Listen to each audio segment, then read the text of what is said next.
Hi, this is Rooney207. Welcome back, and thank you for all the new subscribers.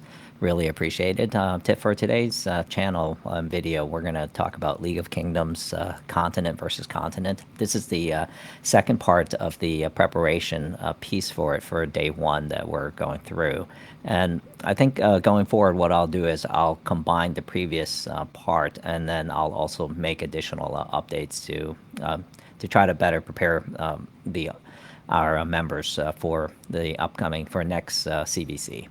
For this particular one, I wanted to kind of go over a couple bullets and best practices guidelines to things that you can consider. And I believe many of you are R4, R5 in your alliance and you're on your continent. They'll probably already shared this with you, some of the best practices. But perhaps if they haven't shared it or you're in a lower alliance and things like that, you can kind of get something out of it and help prepare and think about the CvC competition as you go forward.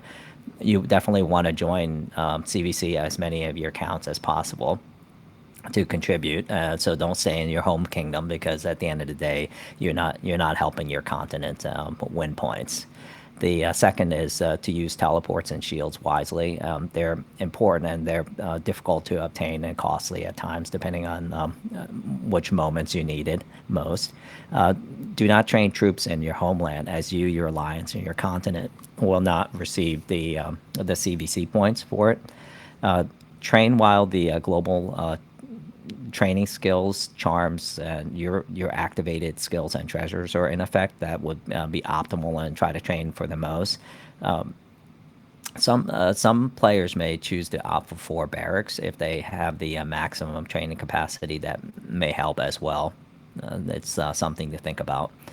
Make sure you have proper treasures mastery setup, and I'll try to show you some examples that my continent uses. And going forward in the future, I'll do some more edits as well for those who have max Lord 50 level, and then also for those who have maxed out their treasury as well for their research piece, as you can reallocate your mastery points differently.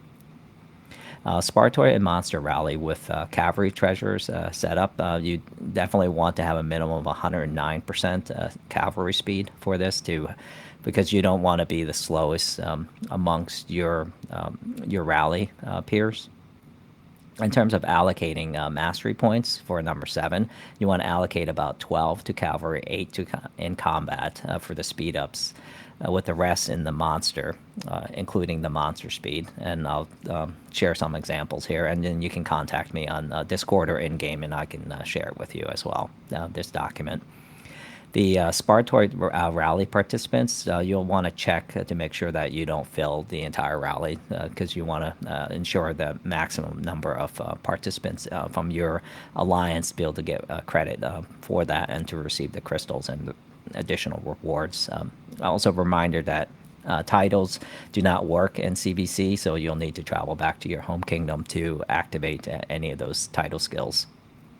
It's probably not wise to spawn monsters with your skill because they're not effective and useful as they are in home kingdom. I believe your watchtower, crystal, and resource search, they don't work in CvC, so don't bother with that. 12, try to, in between your Spartoid rallies, try to fight as many level 4 or 5 monsters as well. And I think the other piece that I left out here is to gather resources while inactive. I think that's probably the best, is to try to cover and get the maximum resource points that's allotted to you over the course of the 4 weeks. I think you can achieve that through that process. Usually, I don't really focus too much on the gathering. I gather while we're in non-CvC combat. The 14 is pay attention to your NAP, which is the non-aggression pact agreement that your alliance and your continent's leadership has agreed to. So as you progress, they'll kind of remind you.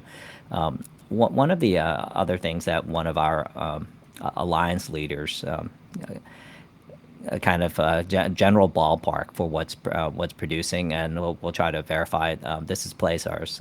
He's gave us some of he's one of our most active alliance members. He says that for average, we may receive 2 crystals for 1 AP, and then for every 1 silver chest for 7 AP use. So these are pretty good exchanges so far that we're noticing, and we'll try to keep you up to date if I've received any more information or see changes. In terms of the CvC Academy research focus as you're preparing for it, you definitely, if you're a non-rally leader, you want to focus on getting the T5 troops that are specifically being used by your alliance. And you want to focus on the speed and the advanced academy research for cavalry's the HP defense and attack piece when composed only of the cavalry, and then troop speed when participating in a rally.